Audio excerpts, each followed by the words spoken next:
Today, I'm going to predict the past. Why? Because the annual trade data that was supposed to be released today wasn't.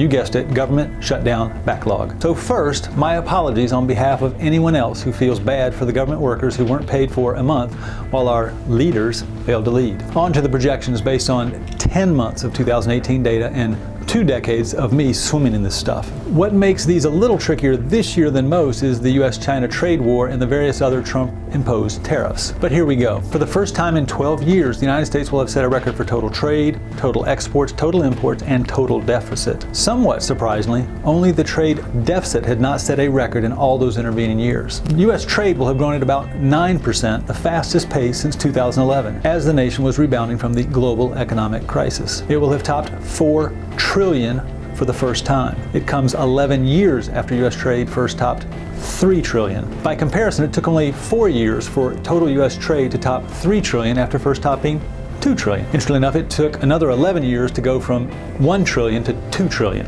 Exports will have topped $1.6 trillion for the first time since 2014. Imports, which narrowly missed a record in 2017, blew past the 2014 record and topped $2.5 trillion for the first time in 2018. Although the trade deficit has increased 8 of the last 9 years, it had not crossed $800 billion since 2008 and hadn't set a record since 2006. My guess is that the trade deficit will have soared to more than $880 billion, easily a record. What has changed very little over the years is what I call the balance of trade, the percentage of total trade that is U.S. export. It has remained at about 40 cents on the dollar for quite some time. It might have slipped to 39 cents on the dollar thanks to import growth being stronger than export growth. This is Ken Roberts from outside the Beltway and inside the numbers. Thanks for watching, and remember, trade matters.